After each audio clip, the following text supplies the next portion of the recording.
Me gustaría saber, esos $200,000 para Orlando, para el viaje en familia, ¿dónde los conseguiste, sanguijuela desempleada? Lo pregunté en voz alta en la cena familiar. Los invitados se quedaron sin reacción, congelados en sus asientos como estatuas de sal. Pero cuando hice la segunda pregunta, mi hijo Miguel se puso blanco al instante. Y mi nuera Mariana dejó caer el tenedor que sostenía en la mano. El sonido del metal contra el plato de cerámica fue lo único que rompió el silencio. Un silencio tan pesado que parecía succionar el aire de la habitación. Nadie respiraba. Nadie se atrevía a mirarme. Excepto yo. Yo no aparté mis ojos de Miguel ni un solo segundo. Tengo 72 años. Me llamo Aurea Correa. Y durante 72 años he aprendido a callarme muchas cosas. He aprendido a sonreír cuando me duele. A asentir cuando quiero gritar. A perdonar cuando debería haber cerrado la puerta. Pero esa noche, frente a una mesa llena de personas que vinieron a comer la comida que yo preparé con mis propias manos, en la casa que yo pagué con mi propio sudor, decidí que ya no iba a callarme más. Porque hay cosas que una mujer no puede seguir tragándose. Y el robo de $200,000 es una de ellas. La mesa estaba puesta como siempre. Mantel blanco que lavé esa misma mañana. Platos que heredé de mi madre. Cubiertos que brillaban bajo la luz del comedor. Había preparado pollo asado con papas, ensalada fresca, pan casero. Todo lo que a Miguel le gustaba cuando era niño. Todo lo que él solía pedirme que cocinara cuando todavía me visitaba porque quería verme y no solo porque necesitaba dinero. Eso fue hace mucho tiempo. Ahora Miguel solo venía cuando traía las manos vacías y los bolsillos llenos de excusas. Esa noche habían venido todos. Miguel, Mariana, mi nieta Ivana de 15 años. También estaba Cecilia, una prima lejana que siempre aparecía cuando olía comida gratis. Y Camila, la vecina del frente, que nunca rechazaba una invitación a cenar. Yo las había invitado porque necesitaba testigos. Necesitaba que lo que iba a decir no quedara entre cuatro paredes. Necesitaba que alguien más escuchara lo que llevaba 3 meses callando. 3 meses desde que vi las fotos del viaje a Orlando. 3 meses desde que descubrí que me habían robado. Miguel estaba sentado frente a mí. Tenía 42 años, pero parecía más joven. Siempre lo cuidaron demasiado. Primero yo. Después Mariana. Nunca tuvo que trabajar demasiado duro porque siempre había alguien que le resolviera la vida. Cuando era niño, yo trabajaba 2 turnos para que a él no le faltara nada. Cuando se casó, Mariana tenía un buen empleo y lo mantenía. Cuando Mariana renunció para cuidar a Ivana, empezaron a vivir de préstamos. De favores. De mi dinero. Siempre de mi dinero. Hacía 4 años que Miguel no trabajaba. 4 años. Me decía que estaba buscando, que el mercado estaba difícil, que necesitaba tiempo para encontrar algo que valiera la pena. Pero yo sabía la verdad. Miguel no buscaba trabajo porque no necesitaba trabajar. Tenía a Mariana presionándolo desde la casa. Y me tenía a mí, su madre, la vieja tonta que siempre terminaba abriéndole la cartera cuando él llegaba con su cara de niño bueno y sus promesas de que esta vez sí iba a cambiar. Esta vez sí iba a devolver el dinero. Esta vez sí iba a conseguir trabajo. Pero lo de Orlando fue diferente. Eso no fue pedirme $200 para la comida del mes. Eso fue robarme $200,000. $200,000 que yo había guardado durante años. Cada centavo que me sobraba de mi pensión iba directo a esa cuenta de ahorros. Cada billete que conseguía por vender algo que ya no usaba. Cada moneda que ahorraba comprando lo más barato en el supermercado. Todo iba a esa cuenta. Porque yo sabía que algún día mi salud iba a fallar. Porque yo sabía que algún día iba a necesitar tratamientos, medicinas, cuidados. Porque yo sabía que nadie iba a cuidar de mí como yo cuidé de todos. Y Miguel lo sabía. Él sabía que ese dinero era para mi vejez. Para mis emergencias. Para mi dignidad. Pero igual se lo llevó. Igual lo usó para llevar a su familia a Orlando. Para hospedarse en hoteles de lujo. Para comer en restaurantes caros. Para comprarle a Ivana todo lo que ella señalaba con el dedo. Y cuando regresaron, cuando los vi llegar con maletas llenas de ropa de marca y juguetes que costaban más que mi pensión mensual, no dijeron nada. No me agradecieron.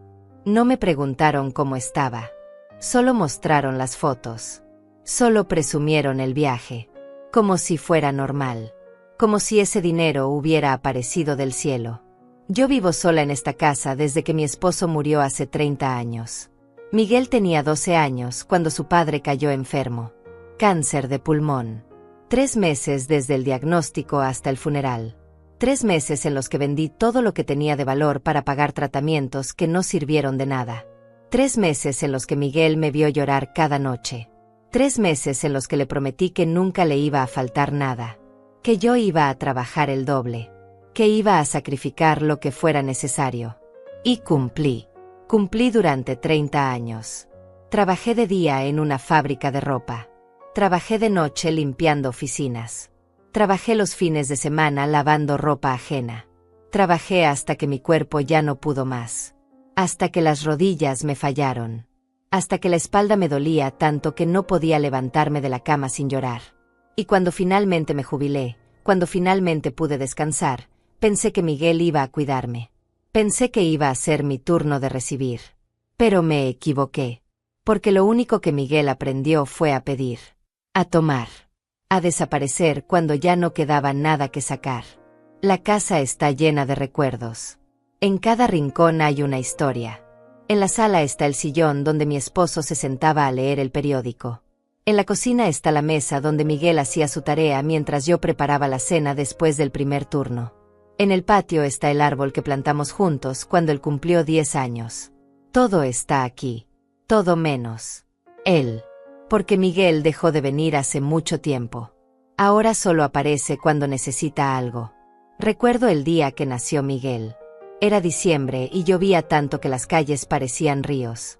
Mi esposo condujo como un loco hasta el hospital mientras yo apretaba su mano y respiraba entre contracciones. Miguel nació a las 3 de la mañana, con los ojos abiertos, mirándome como si ya me conociera. El doctor dijo que era un bebé saludable, fuerte, perfecto. Y yo lloré. Lloré de felicidad porque después de 3 pérdidas, finalmente tenía a mi hijo en brazos. Finalmente tenía la familia que siempre soñé. Nunca imaginé que ese bebé perfecto se convertiría en el hombre que me robaría sin remordimiento. Los primeros años fueron hermosos. Miguel era un niño alegre, curioso, cariñoso. Se pegaba a mis piernas cuando yo cocinaba. Me traía flores que arrancaba del jardín de la vecina. Me dibujaba cartas en el Día de las Madres con letras torcidas que decían "Te amo, mamá". Yo guardaba cada dibujo, cada carta, cada recuerdo. Los tengo todavía, guardados en una caja en mi armario. A veces los saco y los miro, tratando de encontrar en esos papeles amarillentos al niño que perdí. Porque el hombre que está sentado frente a mí ahora no tiene nada que ver con ese niño. Cuando su padre murió, Miguel cambió. Se volvió silencioso, distante. Enojado. Yo lo entendía. También estaba enojada. Enojada con Dios, con el mundo, con el cáncer que me arrebató al amor de mi vida. Pero yo no podía darme el lujo de quedarme en la rabia. Tenía un hijo que alimentar, una casa que mantener, cuentas que pagar. Así que me tragué el dolor y salí a trabajar. Doble turno. Triple turno. Lo que fuera necesario para que a Miguel no le faltara nada. Para que tuviera ropa limpia, comida caliente, útiles escolares. Para que no sintiera el vacío que su padre dejó. Vendí las joyas que mi esposo me regaló en nuestro aniversario. Vendí el auto que habíamos comprado juntos. Vendí los muebles de la sala y los reemplacé con otros más baratos. Cada cosa que vendía era un pedazo de mi corazón que entregaba para que mi hijo tuviera futuro. Y Miguel lo sabía. Él veía cómo yo llegaba a casa con los pies hinchados después de limpiar oficinas toda la noche. Él veía cómo yo contaba monedas para comprar el pan del día siguiente. Él veía cómo yo me saltaba comidas para que a él le alcanzara su porción. Y nunca dijo nada. Nunca me preguntó si estaba bien. Nunca me agradeció. Los años pasaron. Miguel terminó la escuela. No con las mejores calificaciones, pero terminó. Yo estaba orgullosa de todas formas. Porque era mi hijo. Porque había llegado hasta ahí a pesar de todo. Le pagué un curso técnico en computación porque dijo que quería trabajar con tecnología. Le compré una computadora usada para que practicara. Le di dinero para pasajes, para materiales, para lo que necesitara. Terminó el curso, pero nunca consiguió trabajo en el área. Decía que las empresas pedían experiencia y él no tenía. Decía que los sueldos eran muy bajos. Decía que estaba esperando la oportunidad correcta. Mientras esperaba esa oportunidad que nunca llegó, Miguel conoció a Mariana. Ella trabajaba en una tienda de ropa en el centro. Era bonita, educada, de buena familia. Yo me alegré cuando me la presentó. Pensé que tal vez ella sería la motivación que Miguel necesitaba para madurar, para conseguir trabajo, para hacerse responsable. Pero me equivoqué. Mariana no lo motivó. Mariana lo mantuvo.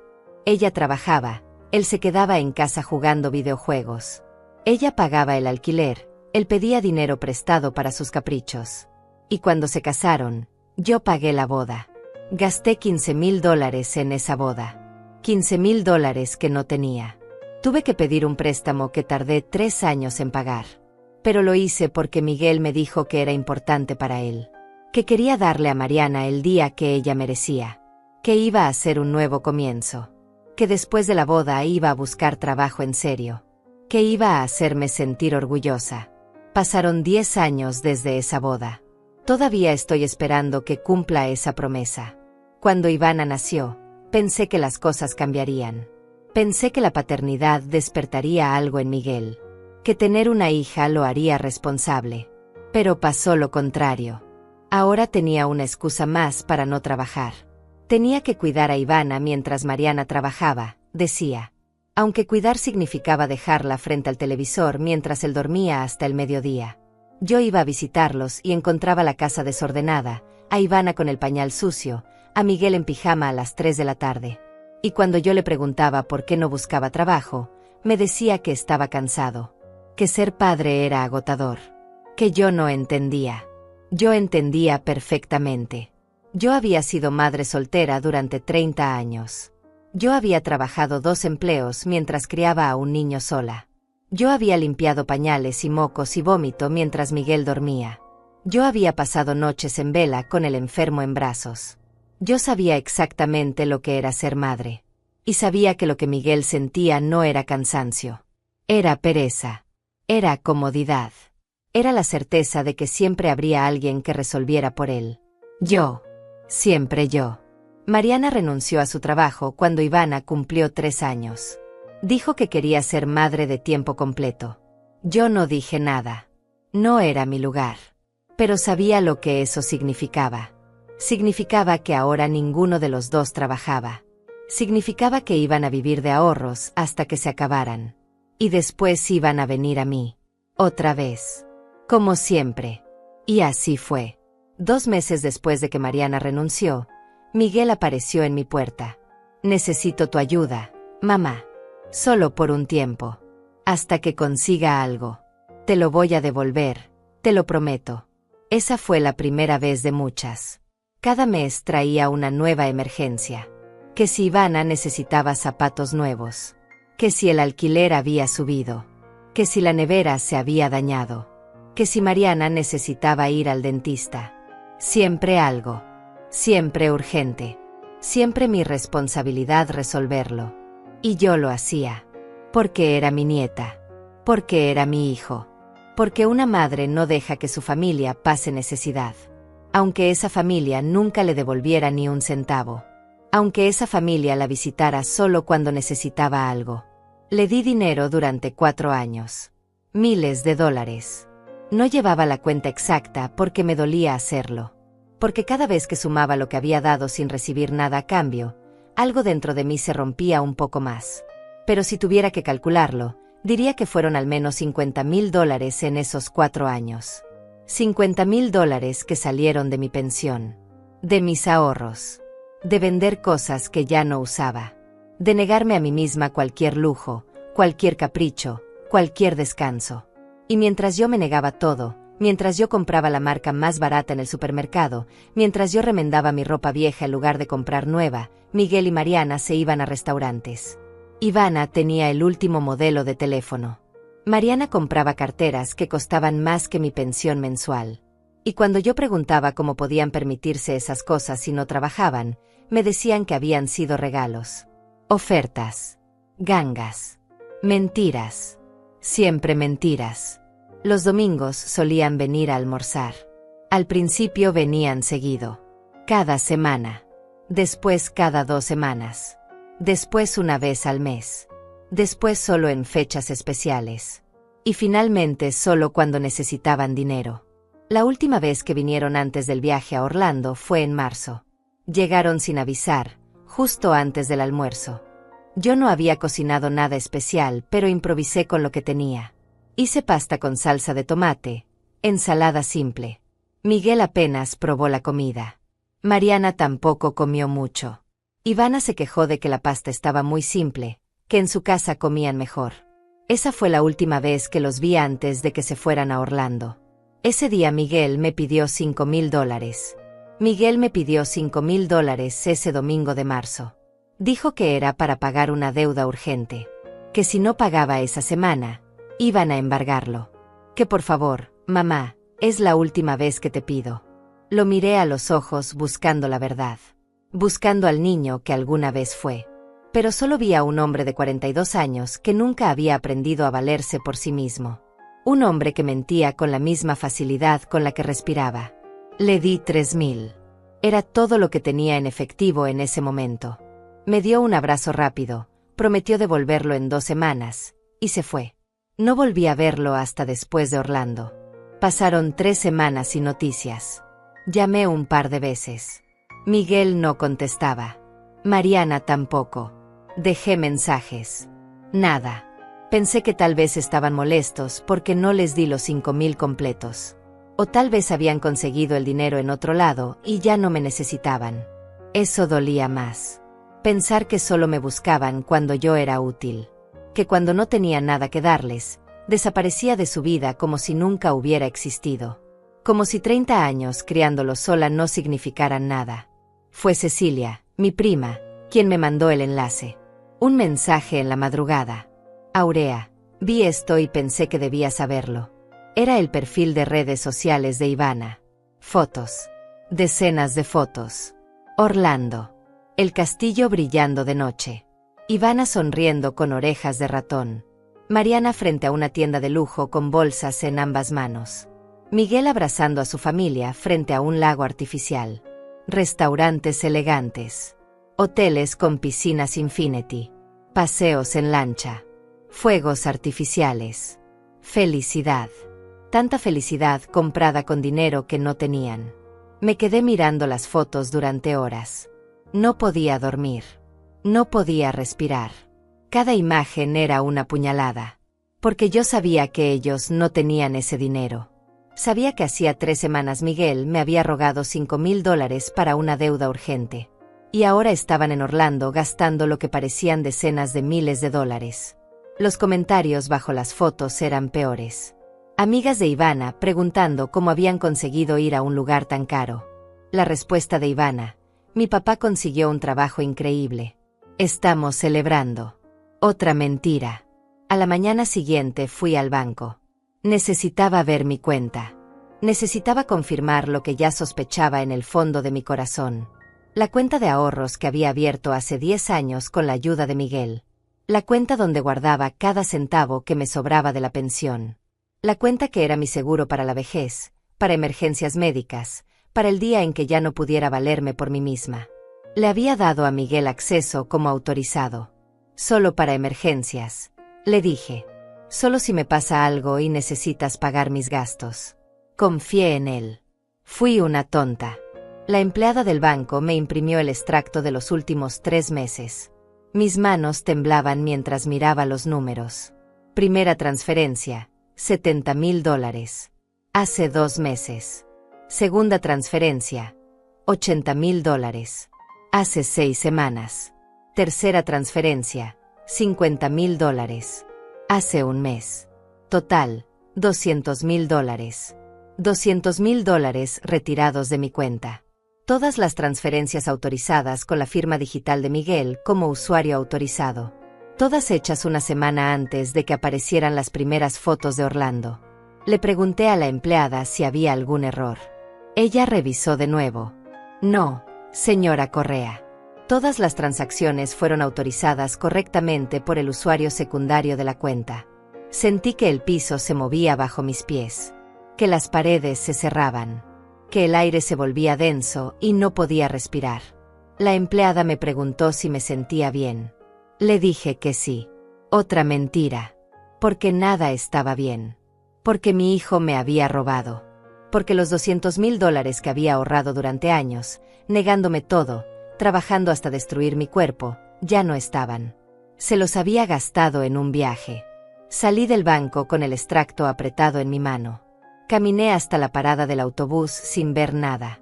La gente pasaba a mi lado hablando, riendo, viviendo sus vidas normales. Y yo no podía entender cómo el mundo seguía girando cuando el mío acababa de detenerse. Me senté en la banca de la parada y miré el papel. Los números no cambiaban. La realidad no cambiaba. Miguel me había robado $200,000. Y lo había hecho sin dudarlo. Sin preguntarme. Sin importarle que ese dinero era todo lo que yo tenía. Llegué a casa y me senté en la cocina. La misma cocina donde preparé miles de comidas para Miguel cuando era niño. La misma cocina donde empaqué su almuerzo todos los días de escuela durante 12 años. La misma cocina donde horneé su pastel de cumpleaños cada año, aunque estuviera cansada. La misma cocina donde lloré en silencio la noche que su padre murió mientras él dormía en su habitación. Todo lo que había hecho en esta cocina. Todo lo que había dado. Todo lo que había sacrificado. Y así me lo pagaba. Llamé a Miguel. No contestó. Llamé a Mariana. Tampoco. Dejé un mensaje. Necesito hablar contigo. Es urgente. Llámame. Pasaron 2 días sin respuesta. Al tercer día, Miguel me mandó un mensaje de texto. Perdón, mamá. Hemos estado muy ocupados. Todo bien. Te llamo esta semana. Ocupados. Ocupados gastando mi dinero. Ocupados disfrutando de lujos que yo pagué sin saberlo. Ocupados construyendo recuerdos familiares con dinero robado. Esa noche no pude dormir. Me quedé mirando el techo de mi habitación pensando en todo. En los años que trabajé 2 empleos. En las noches que me dormí llorando de cansancio. En las veces que comí solo pan para que a Miguel le alcanzara la comida. En los sueños que tuve y nunca cumplí porque siempre puse a mi hijo primero. En el viaje que siempre quise hacer y nunca hice porque ese dinero era para emergencias. Para mi vejez. Para mi dignidad. Y Miguel lo tomó como si fuera suyo. Como si yo no importara. A la semana siguiente, Miguel apareció en mi casa. Llegó solo. Sin Mariana. Sin Ivana. Llegó sonriendo, como si nada hubiera pasado. Me trajo flores. Flores baratas del supermercado. Como si eso arreglara algo. Como si unas flores compensaran $200,000. Me abrazó. Hola mamá, te extrañé. Mentira. Si me hubiera extrañado, habría contestado mis llamadas. Si me hubiera extrañado, no me habría robado. Si me hubiera extrañado, habría sido honesto conmigo. Le ofrecí café. Se sentó en la sala como si fuera una visita normal. Empezó a hablarme del viaje. De lo increíble que fue Orlando. De cómo Ivana se divirtió tanto. De cómo Mariana estaba feliz. De cómo hacía años que no pasaban tiempo juntos como familia. Hablaba y yo solo lo miraba. Miraba su boca moverse. Miraba sus manos gesticular. Miraba sus ojos brillar de emoción. Y me preguntaba cómo era posible. ¿Cómo era posible que mi hijo estuviera tan feliz hablando de un viaje que pagó con dinero robado? ¿Cómo era posible que no sintiera ni una pizca de culpa? Le pregunté. Con calma. Con voz tranquila. Miguel, ¿cómo pagaste ese viaje? Se quedó callado por un segundo. Solo un segundo. Después sonrió. Conseguí un trabajo temporal muy bien pagado. Un proyecto de 3 meses. Me pagaron todo por adelantado. Por eso decidimos hacer el viaje ahora, aprovechar antes de que se acabe el dinero. Lo miré. Busqué algo en sus ojos. Algún indicio de verdad. Alguna señal de remordimiento. Nada. Solo una mentira perfectamente ensayada saliendo de su boca con la misma naturalidad con la que me pedía dinero prestado. ¿Qué tipo de trabajo? Pregunté. Consultoría, dijo. Para una empresa de tecnología. No puedo dar muchos detalles. Firmé un acuerdo de confidencialidad. Qué conveniente, pensé. Un trabajo misterioso que paga tanto que alcanza para Orlando, pero que no puede explicar. Un trabajo que apareció de la nada y que nadie puede verificar. Un trabajo que terminará en 3 meses y después volverá a pedirme dinero como siempre. Porque eso es lo que hace Miguel. Miente. Toma. Desaparece. Regresa cuando necesita más. No le dije nada sobre el banco. No le dije que sabía la verdad.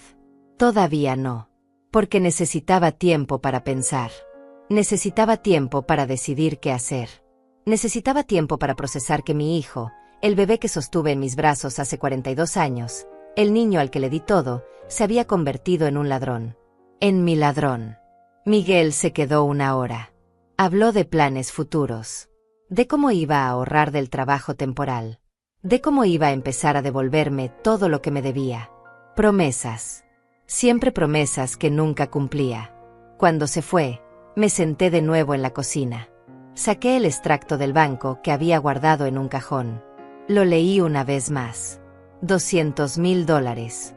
Toda mi seguridad. Todo mi futuro. Convertido en fotos de Instagram y recuerdos que yo no viví. Y Miguel ni siquiera tuvo la decencia de decirme la verdad.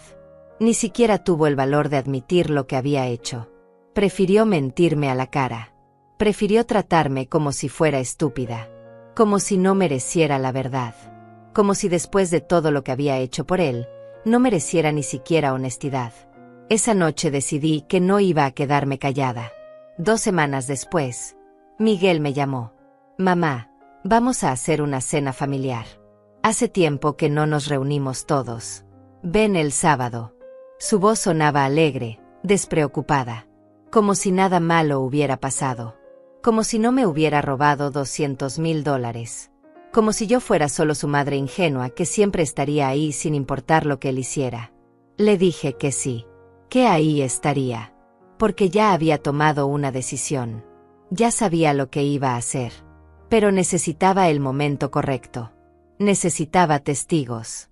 Necesitaba que esto fuera público. Pasé esos días preparándome. Fui de nuevo al banco y pedí copias certificadas de todos los movimientos. La empleada me preguntó si necesitaba ayuda legal. Le dije que todavía no, pero que tal vez pronto. Guardé los documentos en un sobremanila. También imprimí todas las fotos de Orlando que Ivana había subido a las redes sociales. Cada foto de restaurante caro. Cada foto de compras. Cada foto sonriente que gritaba dinero, lujo, felicidad comprada con mi sacrificio.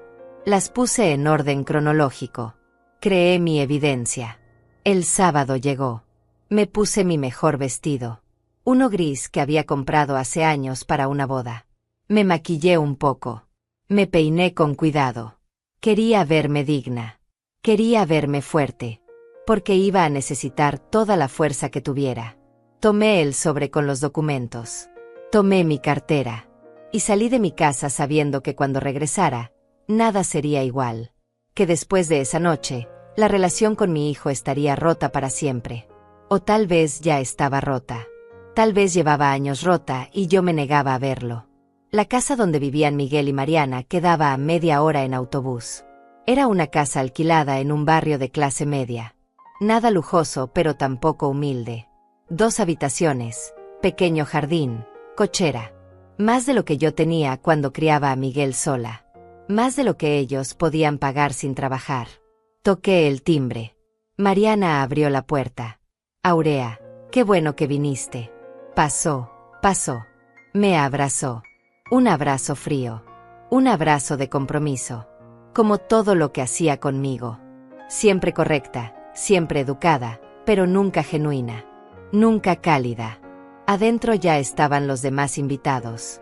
Cecilia, mi prima, que había venido porque yo se lo pedí. Camila, la vecina de mi cuadra, que también invité personalmente. Necesitaba gente que me conociera. Gente que supiera quién era yo. Gente que pudiera dar testimonio de lo que iba a pasar. Miguel estaba en la cocina terminando de cocinar. Ivana estaba en su habitación, probablemente en el teléfono que le habían comprado con mi dinero. Todo parecía normal. Una cena familiar cualquiera. Pero yo sabía que no lo era. Miguel salió de la cocina limpiándose las manos en un paño. Mamá, llegaste. Qué bueno verte. Me dio un beso en la mejilla. Olía a colonia cara. Llevaba ropa nueva. Zapatos que no le había visto antes. Todo nuevo. Todo comprado recientemente. Todo pagado con dinero que no era suyo. Sonreí. Le devolví el beso. Jugué el papel de madre amorosa por última vez. Porque después de esta noche, ese papel terminaría. Después de esta noche, ya no iba a fingir que todo estaba bien. Nos sentamos a la mesa. Mariana había preparado la mesa con mantel, servilletas de tela, copas de vino. Todo muy elegante. Todo para impresionar. Miguel sirvió la comida. Pollo al horno con verduras asadas. Ensalada gourmet con nueces y queso azul. Pan artesanal. Vino tinto importado. Comida que costaba más de lo que yo gastaba en comida en una semana. Comida que ellos no podían pagar. Pero ahí estaba, servida como si fuera lo más normal del mundo. Como si ellos fueran una familia próspera que podía darse esos lujos. Empezamos a comer. La conversación era ligera. Cecilia preguntó por el viaje a Orlando. Miguel y Mariana se iluminaron. Empezaron a contar historias. Los parques que visitaron. Los espectáculos que vieron. Las compras que hicieron. Cada palabra era un cuchillo en mi pecho. Pero mantuve la calma. Sonreí. Asentí. Comí mi comida. Esperé. Esperé el momento exacto. El momento en que todos estuvieran relajados. El momento en que Miguel se sintiera seguro. El momento perfecto para destruir su mentira. Ivana bajó finalmente a cenar. Llegó a la mesa sin saludar, sin mirarme. Se sentó, agarró su teléfono, empezó a comer mientras miraba la pantalla. Mariana le pidió que guardara el teléfono. Ivana puso los ojos en blanco, pero obedeció. La miré. Mi nieta. 15 años. Tan parecida a Miguel en su egoísmo. Tan acostumbrada a recibir sin dar nada a cambio. Tan convencida de que el mundo le debía todo. Me preguntaba si sabía. Si sabía que el viaje que tanto presumió en redes sociales había sido pagado con dinero robado a su abuela. Probablemente no le importaba. Miguel sirvió más vino. Levantó su copa. Un brindis, dijo. Por la familia. Por estar juntos. Por los buenos momentos. Todos levantamos nuestras copas. Menos yo. Los miré. A Miguel con su sonrisa falsa. A Mariana con su cara de satisfacción. A Ivana con su indiferencia. A Cecilia y Camila esperando mi señal. Dejé mi copa sobre la mesa. El sonido del vidrio contra la madera llamó la atención de todos. Me miraron. Y entonces hablé. Me gustaría saber algo, Miguel. Dije su nombre con calma. Con frialdad. Mi voz no temblaba. Mi mano no temblaba. Nada en mí temblaba porque había esperado este momento durante semanas. Miguel me miró. Claro, mamá. ¿Qué necesitas saber? Sonreía. Todavía sonreía. Todavía pensaba que tenía el control.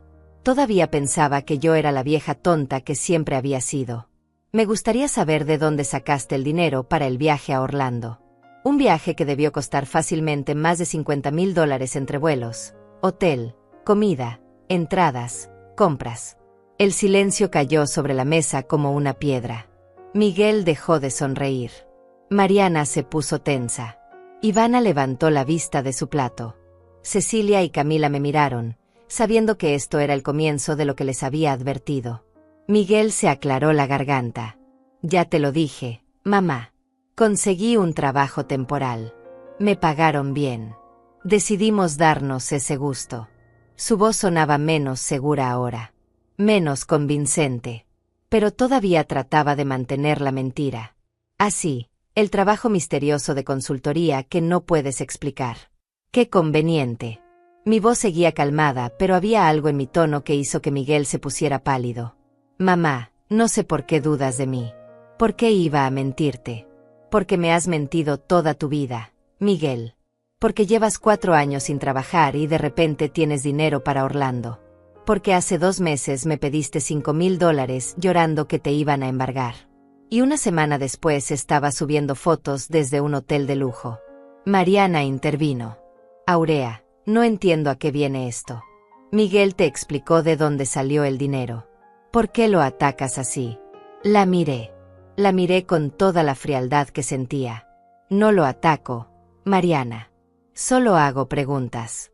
Preguntas que cualquier madre haría cuando su hijo, que lleva años pidiéndole dinero prestado, de repente tiene fondos para un viaje de más de $50,000. Es curiosidad. Simple curiosidad. Miguel se levantó de la mesa. ¿Sabes qué, mamá? Si viniste solo a arruinar la cena con tus acusaciones, mejor te vas. No voy a permitir que me hables así en mi casa. En tu casa, repetí. En tu casa que pagas con qué dinero, Miguel. Con el sueldo del trabajo que no tienes.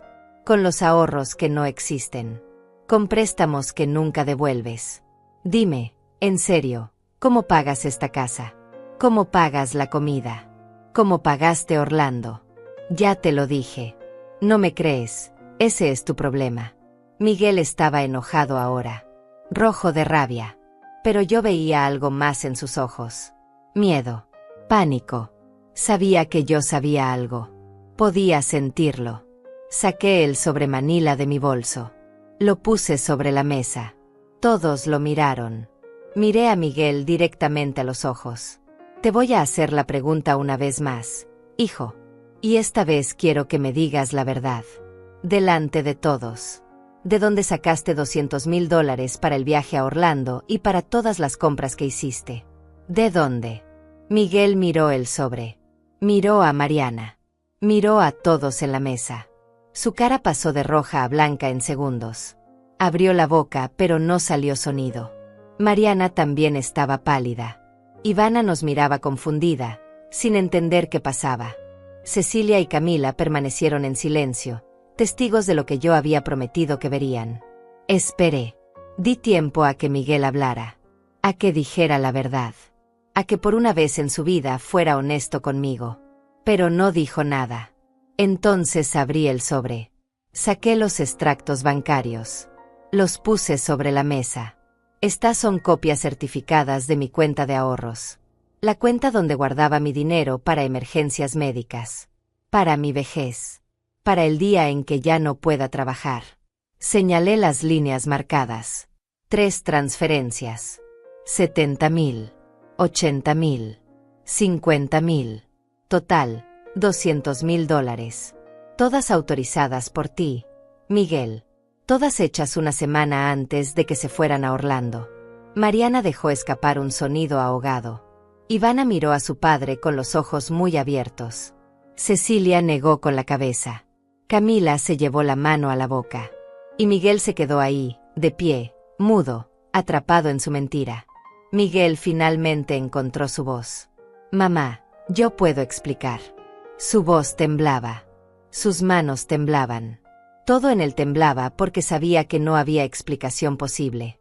No había palabras que pudieran justificar lo que había hecho. Pero igual iba a intentarlo.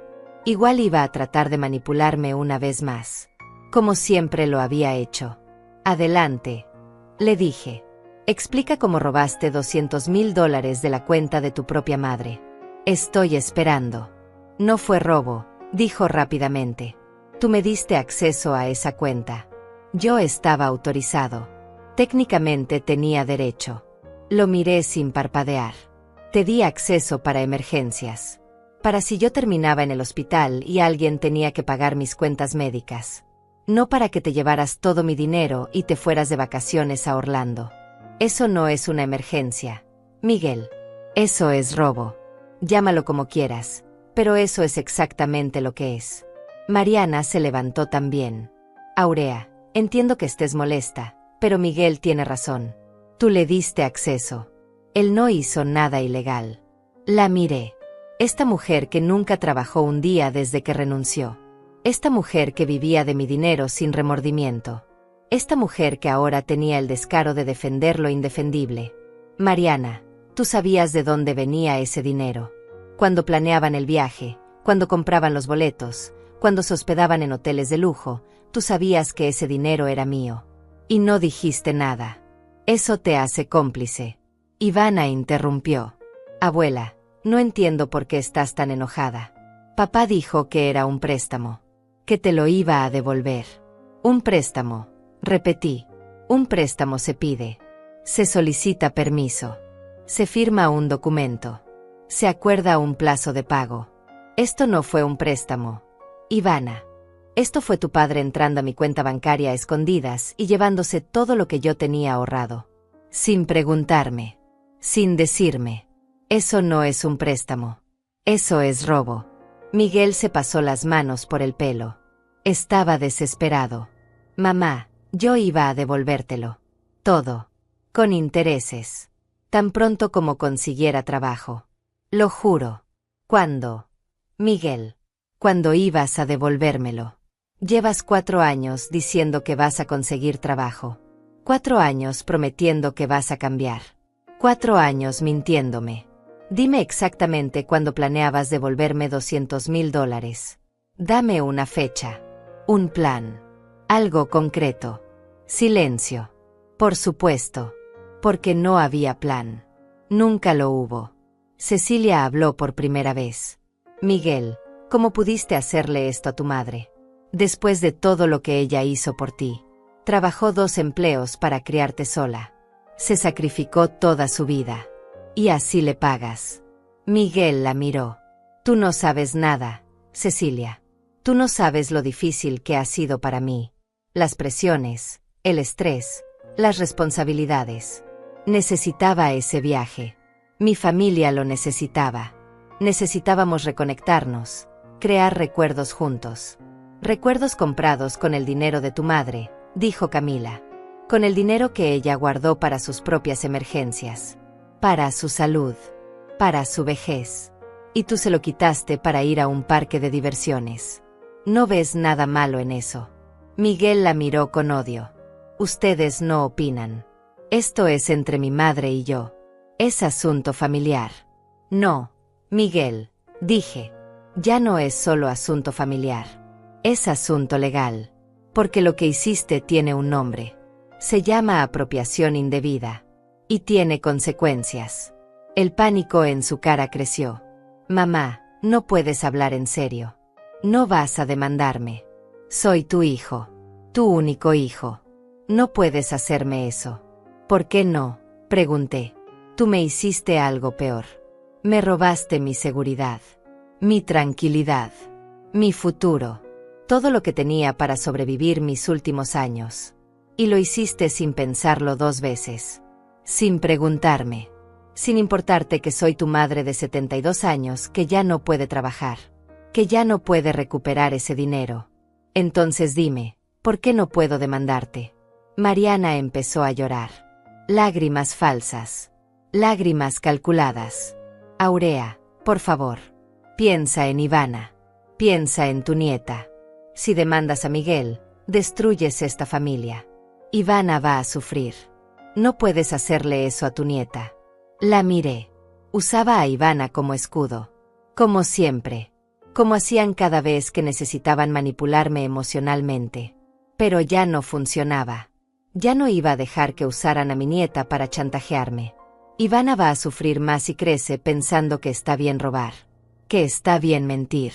Que está bien usar a las personas. Esto es una lección para ella también. En ese momento sonó el timbre. Todos nos quedamos quietos. Nadie esperaba a nadie más. Miguel fue hasta la puerta. Lo escuché hablar con alguien. Después regresó a la sala. Detrás de él venía un hombre de unos 60 años, delgado, con lentes, vestido con camisa y pantalón formal. Me miró y sonrió. Aurea. ¿Cuánto tiempo? Yo lo reconocí inmediatamente. Marcos Fajardo. Mi antiguo vecino. El hombre al que ayudé hace 15 años cuando perdió su trabajo y no tenía cómo alimentar a su familia. Marcos, ¿qué haces aquí? Pregunté sorprendida. Miguel lo miró confundido. ¿Quién es usted? ¿Por qué está en mi casa? Marcos lo ignoró. Caminó hasta la mesa y me saludó con un abrazo. Aurea, recibí tu mensaje hace unos días. Me pediste que investigara algo. Y lo hice. Traje lo que necesitas. Sacó una carpeta de su maletín. La puso sobre la mesa junto a mis extractos bancarios. Mi corazón latía rápido. No sabía exactamente qué había encontrado, pero sabía que era importante. Marcos trabajaba como contador antes de jubilarse. Cuando lo llamé la semana pasada, le pedí un favor. Le expliqué la situación. Le di los datos de Miguel. Le pedí que revisara si había algo más. Algo que yo no supiera. Marcos tenía contactos. Conocía gente. Y era bueno encontrando información financiera. Si Miguel había hecho algo más, Marcos lo encontraría. Y aparentemente lo había hecho. Aurea me salvó la vida hace 15 años, dijo Marcos mirando a Miguel. Cuando perdí mi trabajo y mi familia iba a terminar en la calle, ella nos dio dinero. Nos dio comida. Nos dio esperanza. Nunca me pidió que se lo devolviera. Solo me pidió que algún día ayudara a alguien más. Hoy vine a devolver ese favor. Abrió la carpeta. Sacó varios documentos. Miguel, empezó Marcos, no solo tomaste $200,000 de la cuenta de tu madre. También abriste 3 tarjetas de crédito a nombre de ella sin su conocimiento. Usaste copias de su identificación y autorizaciones falsificadas. Acumulaste una deuda de $35,000 en esas tarjetas. ¿Comprando qué? Pregunté con voz que no reconocía como mía. Marcos revisó los documentos. Electrónicos. Ropa de diseñador. Joyas. Restaurantes. Todo antes y durante el viaje a Orlando. Sentí que el aire se iba de mis pulmones. No eran solo 200,000. Eran $235,000. Y deudas que yo no sabía que existían. Deudas que estaban a mi nombre. Que podían arruinar mi crédito. Que podían hacer que me demandaran a mí. Miguel se dejó caer en su silla. Mariana lloraba más fuerte ahora. Ivana miraba a su padre como si fuera un extraño. Cecilia y Camila estaban en shock. Y yo me quedé allí, de pie, tratando de procesar que la traición era aún peor de lo que pensaba. Marcos continuó. También encontré que Miguel intentó poner la casa de Aurea como garantía para un préstamo de $100,000 hace 3 semanas. El préstamo fue negado porque el banco descubrió que la firma de Aurea en los documentos no coincidía. Intentaste hipotecar mi casa, dije lentamente. Intentaste quitarme lo único que tengo. Miguel no respondió. Solo miraba el piso. Derrotado. Atrapado. Sin más mentiras que contar. Marcos puso una mano en mi hombro. Aurea, traje copias de todo. Extractos de las tarjetas. Documentos del intento de préstamo. Análisis de firmas que prueban falsificación. Correspondencia del banco. Todo lo que necesitas para proceder legalmente. También hablé con un abogado amigo mío. Está dispuesto a tomar tu caso sin cobro inicial. Solo le pagas si ganan. Y con esta evidencia, van a ganar. Tomé los documentos. Los miré. Página tras página de pruebas de la traición de mi hijo. Miguel finalmente habló. Mamá, lo siento. Lo siento mucho. No quería que llegara a esto. Estaba desesperado. Tenía deudas. Mariana quería cosas. Ivana necesitaba cosas. Yo solo quería darles lo que merecían. Darles una vida mejor. Y pensé que tú no te ibas a dar cuenta. Que podía devolverlo antes de que lo notaras. Pero todo salió mal. Todo se complicó. Ahora sí estoy buscando trabajo. Ahora sí voy a cambiar. Te lo prometo. Dame otra oportunidad. Lo miré. Este hombre de 42 años llorando como niño. Este hombre que había tenido miles de oportunidades y las desperdició todas. Este hombre que era mi hijo y a quien ya no reconocía. ¿Cuántas oportunidades te he dado, Miguel? ¿Cuántas veces te he perdonado? ¿Cuántas veces te he ayudado?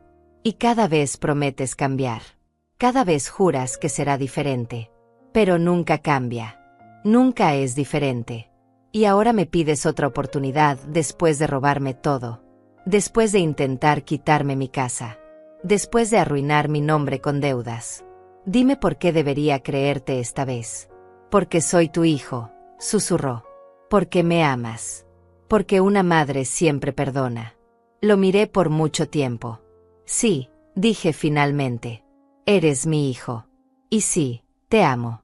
Pero el amor no significa dejar que me destruyas. El amor no significa ser tu víctima eterna. He amado mal. He perdonado mal. He dado mal. Porque te enseñé que podías hacer lo que quisieras sin consecuencias. Que siempre estaría aquí para rescatarte. Pero se acabó, Miguel. Esta vez las consecuencias son reales. Tomé todos los documentos. Los de Marcos y los míos. Los guardé en el sobre. Miré a todos en la mesa. Esta cena termina aquí. Cecilia, Camila, gracias por venir. Marcos, gracias por tu ayuda. Me voy. Miguel se levantó. Mamá, por favor. No te vayas así. Podemos arreglar esto. Podemos hablar. Ya no hay nada que hablar, dije. Mi abogado se pondrá en contacto contigo. Caminé hacia la puerta. Miguel me siguió. Mariana lloraba. Ivana gritó, abuela, no puedes hacernos esto. Me detuve. Me giré. Sí puedo. Ivana. Y lo haré. Salí de esa casa. Marcos salió conmigo. Me acompañó hasta la parada del autobús. Aurea, hiciste lo correcto, dijo. Sé que duele. Sé que es tu hijo. Pero no puedes dejar que te destruya. Asentí. Las lágrimas finalmente vinieron. Lloré en silencio mientras esperábamos el autobús. Marcos se quedó conmigo. No dijo nada más. Solo estuvo ahí. Como yo estuve para él 15 años atrás. El autobús llegó. Me subí. Miré por la ventana la casa de Miguel alejarse. Y supe que nada volvería a ser igual. Llegué a mi casa pasada la medianoche. Las luces del barrio estaban apagadas. Solo el farol de la esquina iluminaba la calle vacía. Entré despacio, cerré la puerta con seguro, y me quedé ahí parada en la oscuridad de mi sala. La misma sala donde Miguel jugaba cuando era niño. La misma sala donde celebramos sus cumpleaños. La misma sala que ahora se sentía como un museo de recuerdos muertos. Me senté en el sofá sin encender las luces. Dejé que el silencio me envolviera. Dejé que el dolor viniera sin resistencia. Lloré. Lloré como no había llorado en años. Lloré por el hijo que perdí. No al hijo que murió, sino al hijo que eligió convertirse en alguien que yo no podía reconocer. Lloré por los $235,000 que ya no tenía.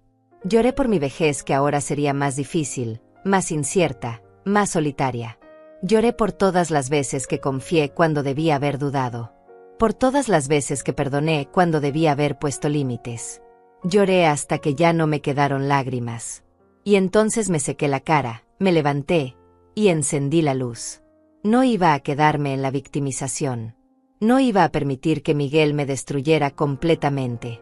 Había perdido el dinero, sí. Había perdido al hijo que creía tener, también. Pero no había perdido mi dignidad. No había perdido mi capacidad de luchar. Y eso era exactamente lo que iba a hacer. Luchar. Fui a mi habitación. Saqué una caja de zapatos del fondo del armario. Adentro guardaba documentos importantes. Escritura de la casa. Certificado de nacimiento. Fotos viejas. Y algo más. Cartas. Decenas de cartas que Miguel me había escrito a lo largo de los años. Las leí todas esa noche. Cartas del colegio donde me decía que yo era la mejor mamá del mundo. Cartas de su adolescencia donde me prometía que iba a estudiar duro y hacerme sentir orgullosa. Cartas de cuando se casó donde me agradecía por todo. Cartas donde juraba que algún día me devolvería todo lo que había hecho por él. Promesas. Tantas promesas rotas. Guardé las cartas de nuevo. No las iba a tirar. Eran evidencia de quién había sido Miguel antes de convertirse en esto. Evidencia de que alguna vez hubo bondad en él. O tal vez solo había sido bueno mintiendo desde siempre. Al día siguiente llamé al abogado que Marcos me había recomendado. Se llamaba Leandro Palma. Tenía un despacho pequeño en el centro. Fui a verlo esa misma tarde. Le llevé todos los documentos. Los extractos bancarios. Los estados de cuenta de las tarjetas de crédito que Miguel abrió a mi nombre. Los documentos del intento de hipoteca. Todo. Leandro revisó cada papel con cuidado. Era un hombre de unos 50 años, serio, profesional. Cuando terminó de revisar, Me miró por encima de sus lentes. Señora Correa, esto es un caso sólido de fraude financiero y apropiación indebida. Tiene evidencia más que suficiente para proceder criminalmente y civilmente. Criminalmente podría enfrentar hasta 5 años de prisión por falsificación de documentos y fraude. Civilmente, puede demandarlo por la devolución completa del dinero más daños y perjuicios. Sentí un nudo en el estómago. 5 años de prisión. Mi hijo en la cárcel. Nunca imaginé que llegaríamos a esto. Nunca imaginé que tendría que tomar esta decisión. ¿Qué me recomienda?, pregunté.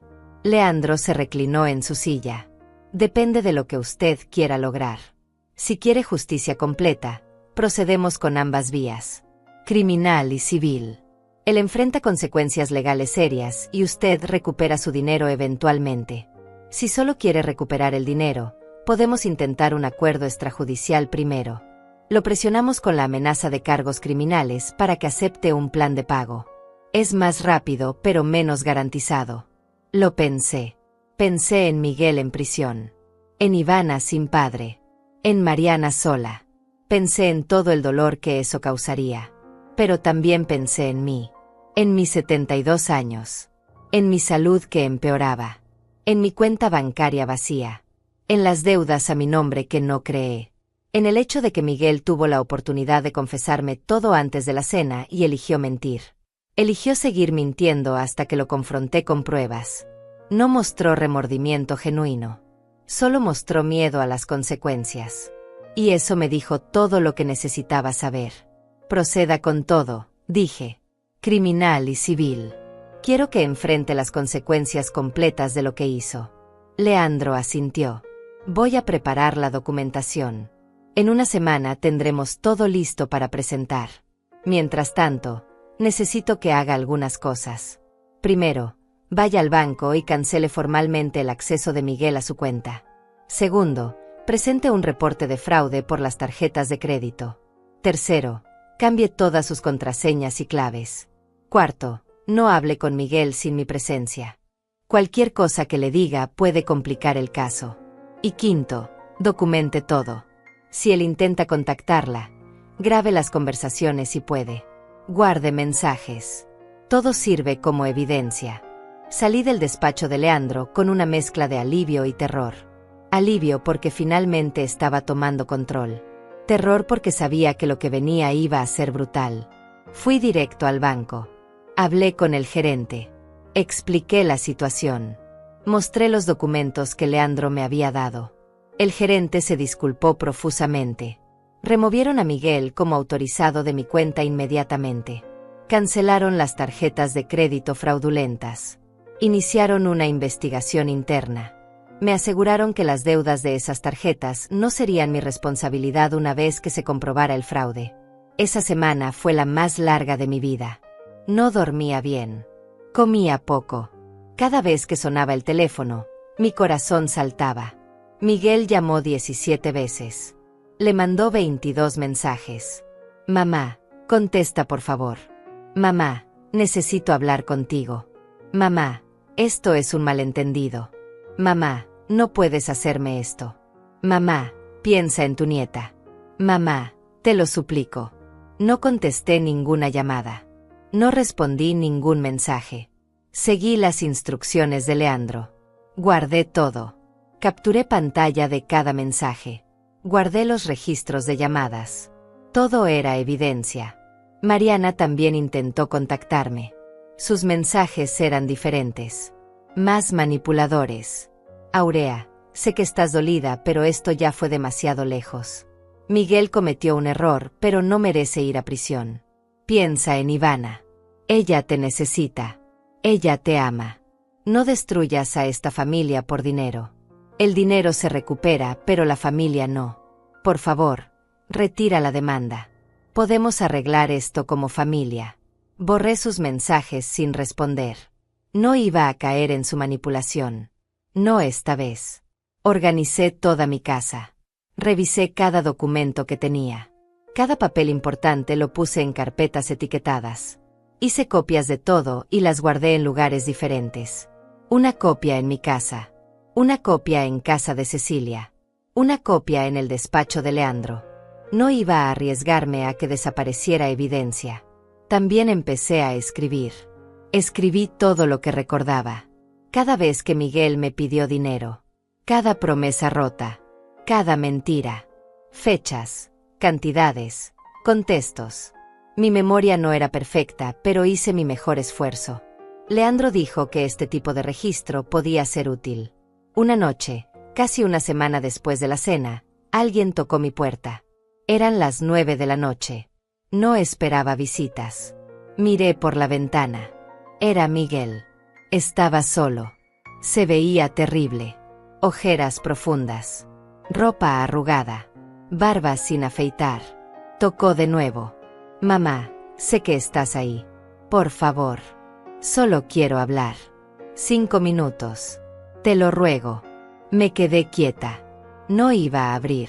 No sin testigos. No sin Leandro presente. Miguel siguió tocando. Siguió suplicando. Pasaron 20 minutos. Finalmente se fue. Al día siguiente, Leandro me llamó. Señora Correa, presentamos los cargos esta mañana. La fiscalía aceptó el caso. Miguel va a ser notificado oficialmente en las próximas 48 horas. También presentamos la demanda civil. Él tendrá que responder en 30 días. Quiero que esté preparada. Esto se va a poner difícil. Él va a intentar contactarla más. Va a enviar gente a que hable con usted. Va a tratar de hacerla sentir culpable. Manténgase firme. Recuerde por qué está haciendo esto. Gracias, Leandro, dije. Estoy lista para lo que venga. Pero no estaba lista. No realmente. Porque 2 días después, cuando Miguel recibió la notificación oficial de los cargos criminales, cuando entendió que esto era real, que su madre realmente le estaba demandando, que realmente podía ir a prisión, algo en él se rompió. Y lo que hizo después cambió todo. Miguel apareció en la puerta de Cecilia a las 6 de la mañana. Mi prima me llamó alterada. Aurea, tu hijo está aquí. Está llorando. Dice que necesita hablar contigo. Que si no vienes, va a hacer algo terrible. No sé qué hacer. Le dije que no fuera. Que no le abriera la puerta. Que llamara a la policía si no se iba. Pero Cecilia tenía miedo. Aurea, se ve muy mal. Muy desesperado. Por favor, ven. Solo para que se calme. No quiero problemas. Suspiré. Llamé a Leandro. Él dijo que podía ir, pero que él iría conmigo. Que no hablara a solas con Miguel. Llegamos a casa de Cecilia media hora después. Miguel estaba sentado en los escalones del frente. Cuando me vio llegar, se levantó de un salto. Mamá, gracias por venir. Yo necesito que entiendas. Leandro se puso entre nosotros. Señor Correa, soy el abogado de su madre. Cualquier cosa que quiera decirle, dígamelo a mí primero. Miguel lo miró con odio. Usted no tiene nada que ver en esto. Esto es entre mi madre y yo. Asunto familiar. No, dijo Leandro con calma. Esto dejó de ser asunto familiar cuando cometió fraude. Ahora es asunto legal.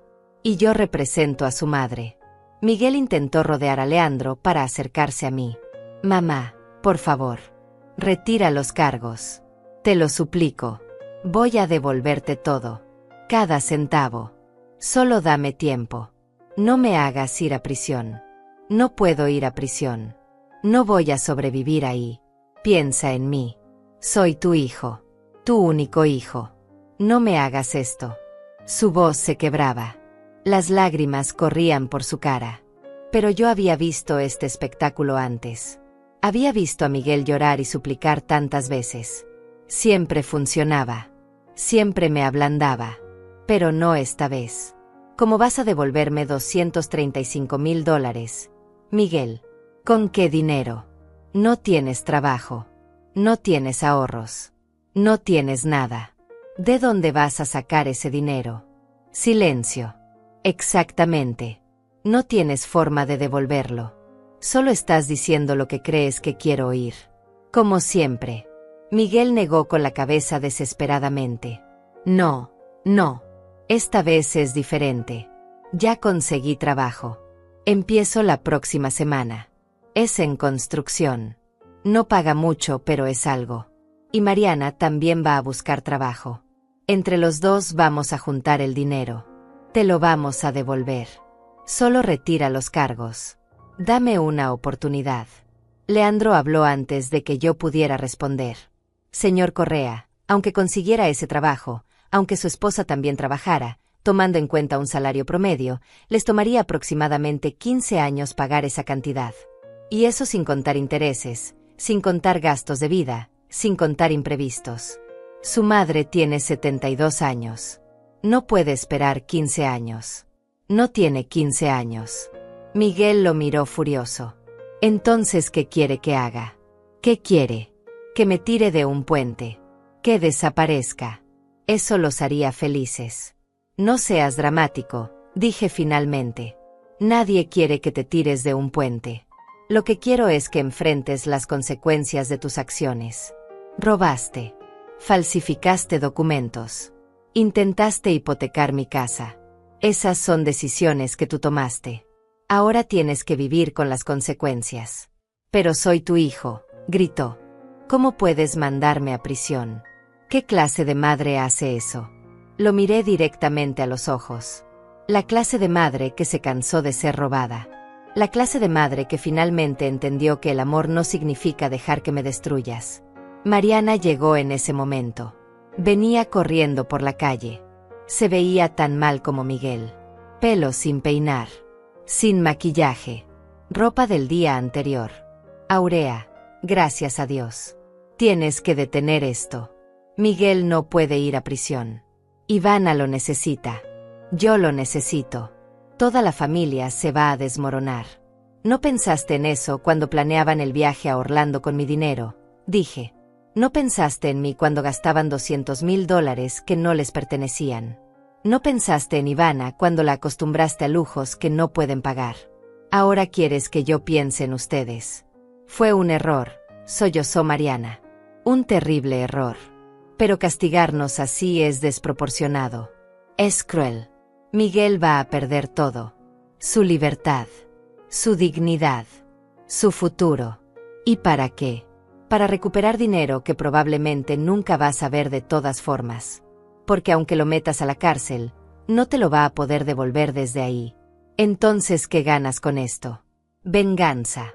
Eso es lo que quieres. Venganza porque te sentiste usada. Admítelo. No es venganza, dije con voz calmada. Es justicia. Hay una diferencia. La venganza es lastimar por lastimar. La justicia es que las acciones tengan consecuencias. Miguel tomó decisiones. Ahora enfrenta las consecuencias. Así funciona el mundo real. Ese mundo del que él nunca quiso formar parte porque siempre hubo alguien que lo rescatara. Pero ya no más. Esta vez no lo voy a rescatar. Esta vez va a caer. Y va a aprender. ¿O no? Pero esa ya no es mi responsabilidad. Cecilia salió de su casa. Había estado escuchando todo desde adentro. Mariana, Miguel, creo que deberían irse. Esto no está llevando a nada.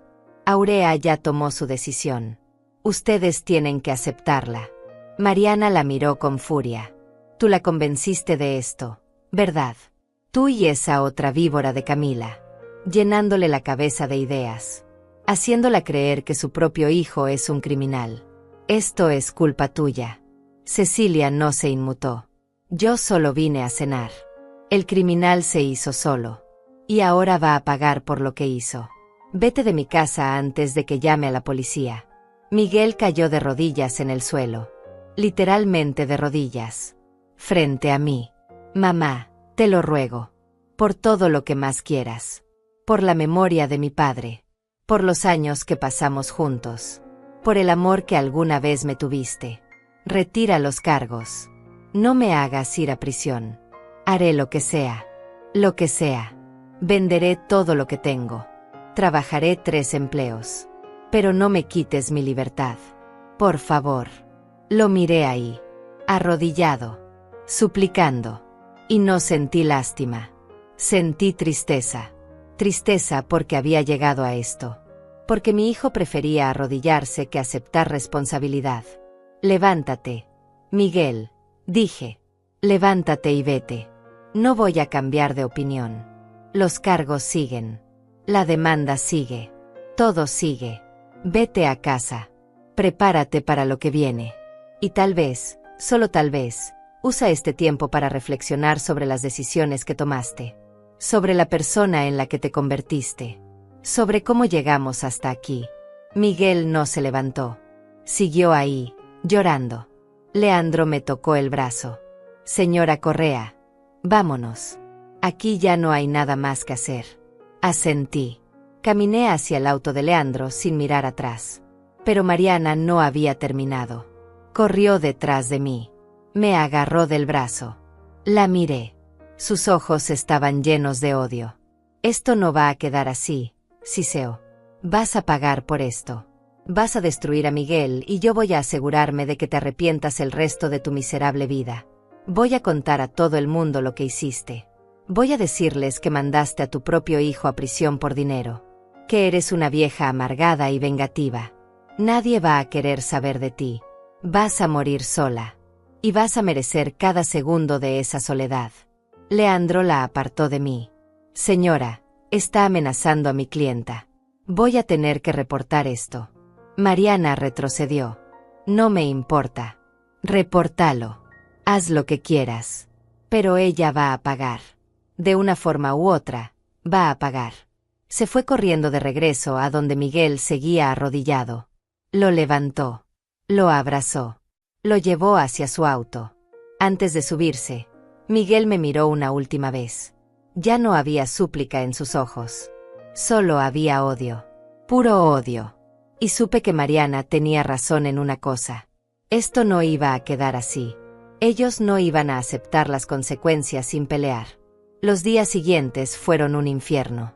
Miguel y Mariana empezaron una campaña. Llamaron a cada familiar que conocían. Les contaron su versión. Que yo era una madre cruel. Que los estaba destruyendo por un malentendido.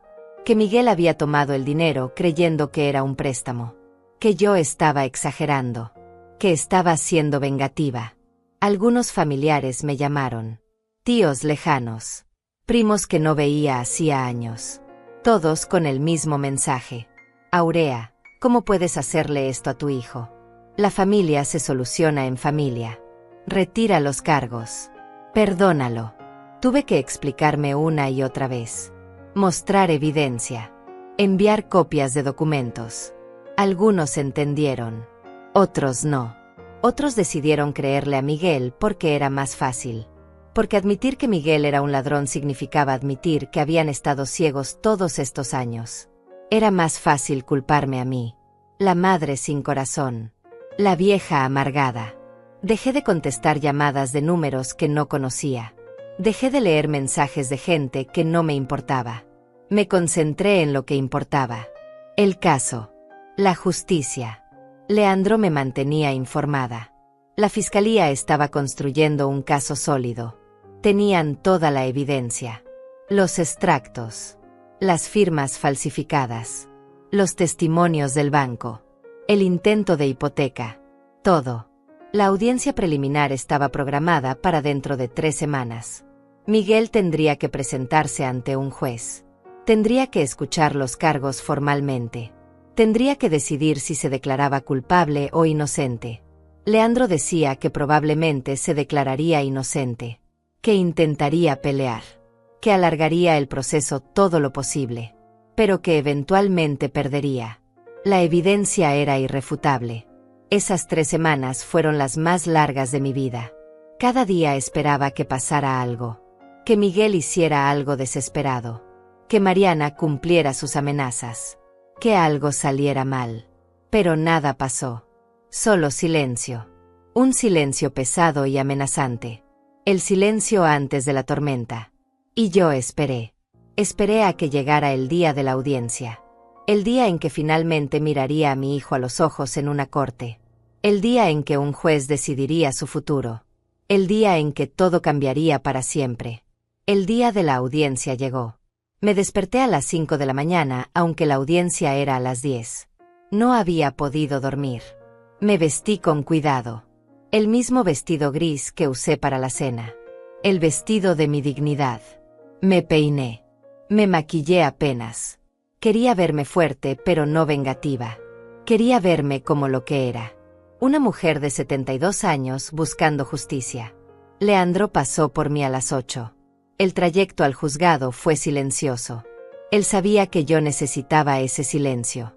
Llegamos temprano. La sala estaba vacía todavía. Nos sentamos en las bancas de madera a esperar. A las 9 empezó a llegar gente. Vi entrar a Miguel con Mariana. Él llevaba traje. Probablemente prestado o comprado en alguna tienda de segunda mano. Se veía nervioso. Demacrado. Cuando me vio, apartó la mirada rápidamente. Mariana me fulminó con los ojos, pero no dijo nada. Se sentaron del otro lado de la sala. Lo más lejos posible de mí. Como si la distancia física pudiera borrar lo que había pasado. Llegó el abogado de Miguel. Un hombre joven que parecía recién salido de la universidad. Defensor público. Miguel no tenía dinero para pagar un abogado privado. Qué irónico. Había gastado $235,000 en lujos, pero no tenía para su propia defensa. El abogado habló con ellos unos minutos. Vi cómo Miguel asentía. Cómo Mariana lloraba. Cómo el abogado revisaba documentos con cara de preocupación. Sabía que no tenía caso. La evidencia era abrumadora. A las 10 en punto entró el juez. Todos nos pusimos de pie. Era una mujer de unos 60 años. Pelo canoso recogido. Lentes. Expresión seria. Se sentó. Nos indicó que nos sentáramos. Empezó a leer el caso. Estado contra Miguel Correa.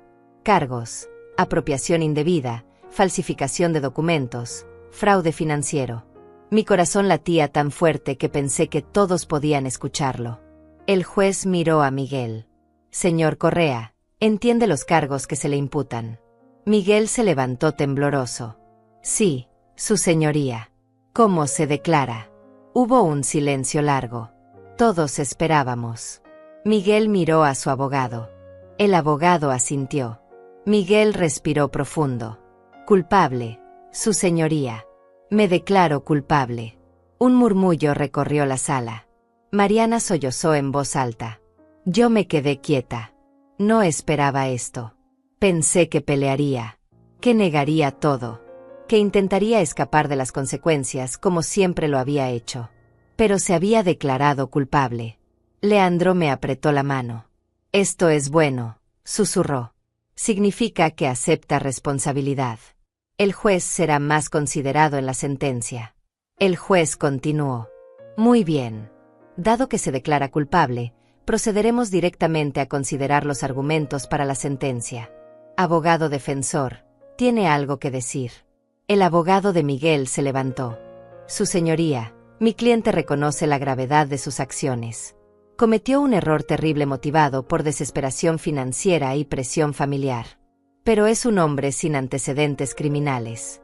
Un padre de familia. Alguien que ahora ha conseguido empleo y está dispuesto a reparar el daño. Solicito clemencia. Una sentencia suspendida con libertad condicional y un plan de restitución. Leandro se levantó. Su señoría, mi clienta es una mujer de 72 años que fue víctima de abuso financiero por parte de su propio hijo. Él no solo tomó sus ahorros de vida, también abrió tarjetas de crédito fraudulentas a su nombre e intentó hipotecar su casa sin consentimiento. Estas no son acciones de desesperación. Son acciones calculadas y repetidas que muestran un patrón de abuso. La señora Correa ahora vive en incertidumbre financiera. Su vejez está comprometida. Solicito que se imponga una sentencia que refleje la seriedad del crimen y que garantice restitución real. El juez me miró. Señora Correa, ¿quiere decir algo? Me levanté despacio.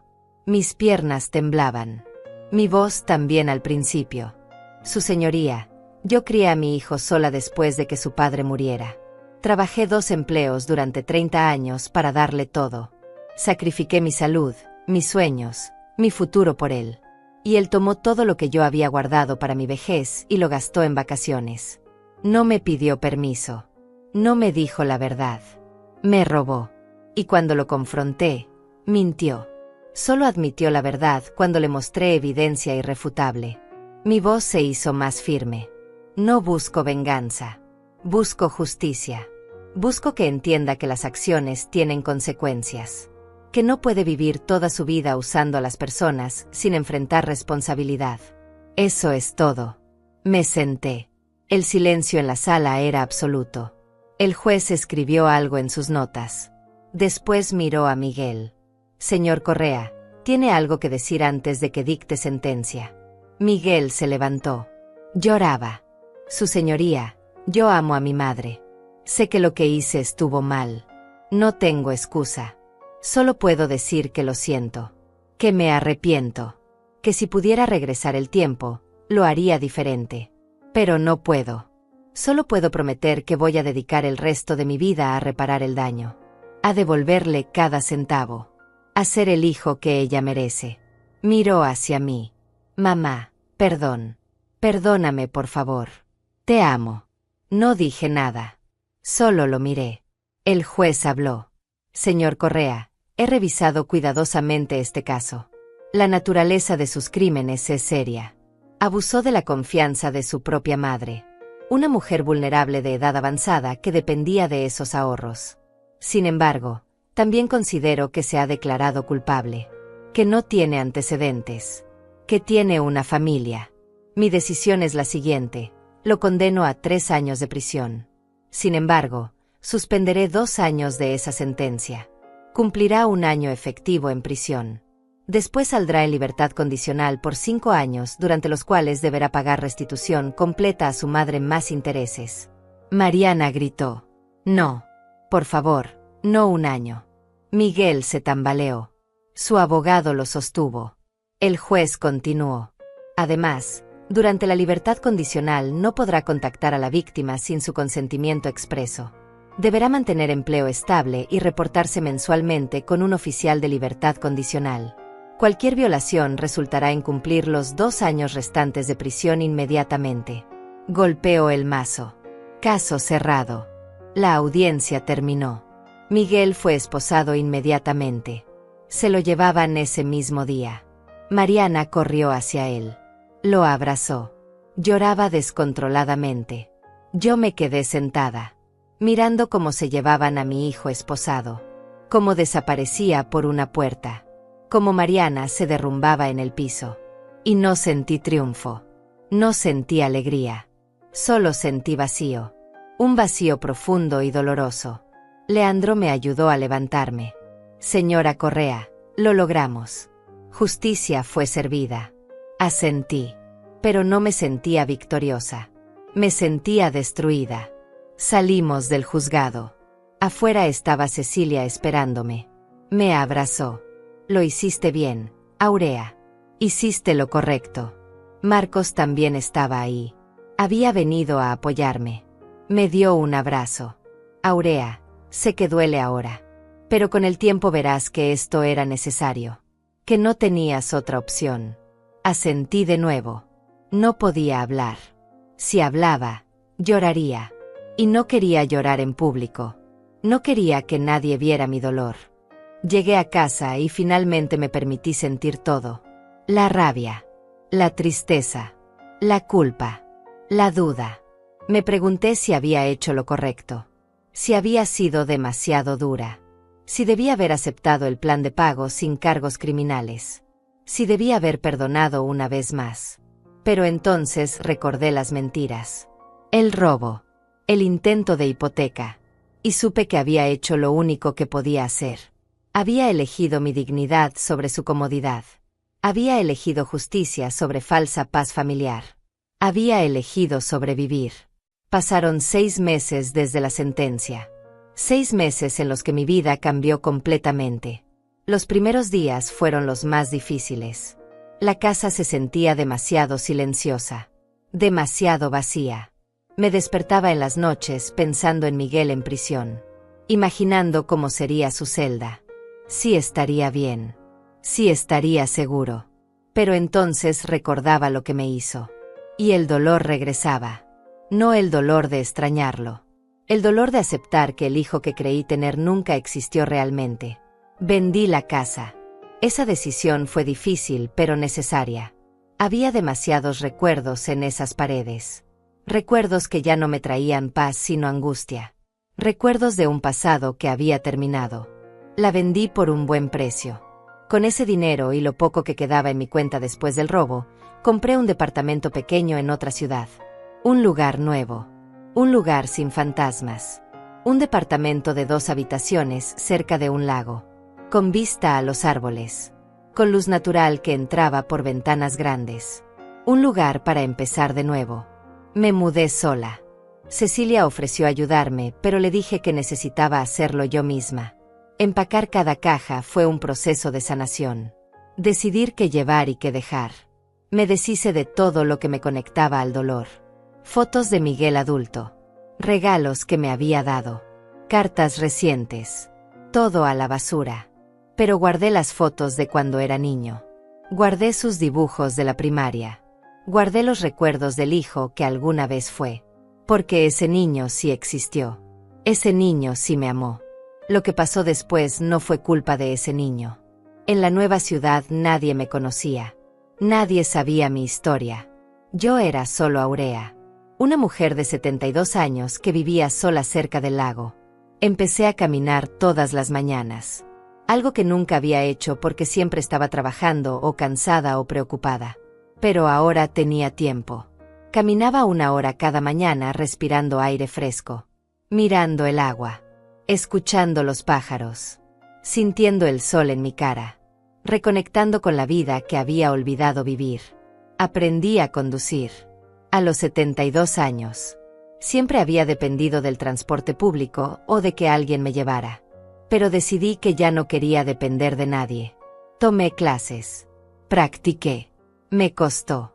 Reprobé el examen la primera vez. Pero lo intenté de nuevo. Y la segunda vez pasé. Conseguí mi licencia. Compré un auto usado pero confiable. Y conduje sola por primera vez en mi vida. La sensación de libertad fue indescriptible. Yo controlaba hacia dónde iba. Yo decidía cuándo parar. Yo manejaba mi propia vida literalmente. Empecé a escribir. Compré un cuaderno y empecé a escribir mi historia. No para publicarla. No para mostrársela a nadie. Solo para mí. Para procesar. Para entender. Para sanar. Escribí sobre mi infancia. Sobre conocer a mi esposo. Sobre su muerte. Sobre criar a Miguel sola. Sobre los sacrificios. Sobre las mentiras. Sobre el robo. Sobre la traición. Sobre el juicio. Sobre todo. Y mientras escribía, algo dentro de mí se liberaba. El peso que había cargado durante décadas empezaba a aligerarse. Un día, 3 meses después de mudarme, recibí una carta de Miguel. Llegó desde la prisión. La miré durante horas sin abrirla. No sabía si quería leer lo que decía. Finalmente la abrí. Era corta. Mamá, sé que probablemente no quieras saber de mí. Sé que te hice daño de formas que no tienen perdón. Solo quiero que sepas que pienso en ti todos los días. Que entiendo ahora lo que hice. Que merezco estar aquí. Que cuando salga, si algún día me das la oportunidad, voy a demostrarte que puedo cambiar.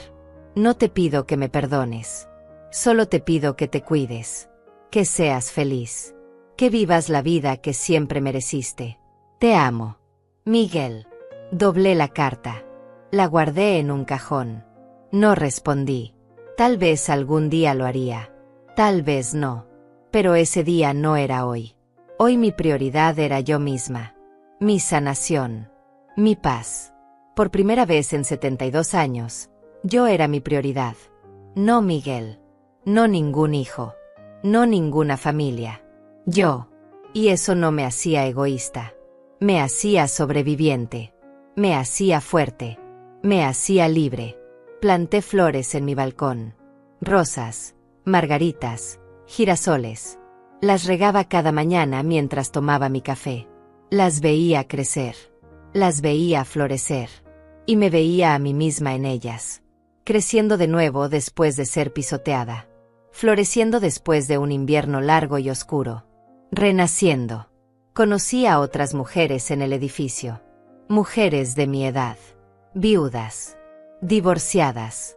Solas. Formamos un grupo. Tomábamos té los jueves. Jugábamos cartas. Contábamos historias. Ellas sabían que algo me había pasado, pero no preguntaban. Y yo no contaba. Solo disfrutaba su compañía. Su aceptación. Su amistad sin condiciones. Una tarde, mientras conducía de regreso del supermercado, me miré en el espejo retrovisor. Y vi algo que no había visto en años. Vi a una mujer en paz. Una mujer que había sobrevivido. Una mujer que había elegido su dignidad sobre el amor tóxico. Una mujer que había aprendido que soltar no es abandonar. Es liberarse. Y sonreí. Sonreí porque finalmente entendía. Finalmente estaba bien. Finalmente estaba viva de verdad. Hoy conduzco mi propia vida. Y no pido permiso a nadie. No me disculpo por elegirme. No me arrepiento de buscar justicia. Porque después de 72 años de dar, finalmente aprendí a recibir. A recibirme a mí misma. A darme la vida que merezco. A las mujeres que están leyendo esto, a las madres que han sido usadas, a las abuelas que han sido olvidadas, les digo, nunca es tarde. Nunca es tarde para recuperar tu dignidad. Nunca es tarde para decir basta. Nunca es tarde para elegirte. Si mi historia te tocó el corazón, si pasaste por algo similar, déjame saberlo en los comentarios. Cuéntame tu historia. No estás sola. Somos miles las que hemos tenido que tomar decisiones difíciles para sobrevivir. Y si este relato te ayudó de alguna manera, compártelo. Tal vez haya otra mujer ahí afuera que necesite escuchar que está bien poner límites, que está bien buscar justicia, que está bien elegirse a sí misma. Gracias por leer mi historia. Gracias por estar aquí. Gracias por entender. Y recuerda, tu vida te pertenece. No la entregues completa a quien no la valora. Guarda algo para ti. Siempre guarda algo para ti. Porque al final, la única persona que estará contigo hasta el último día eres tú misma. Y mereces tratarte con el amor y el respeto que siempre diste a otros. Mereces tu propia compasión. Mereces tu propia lealtad. Mereces vivir en paz. Y si eso significa soltar a quien te lastima, aunque sea tu propia sangre, entonces suelta. Suelta y vuela. Como yo finalmente lo hice. Como tú también puedes hacerlo. Nunca es tarde para empezar de nuevo. Nunca.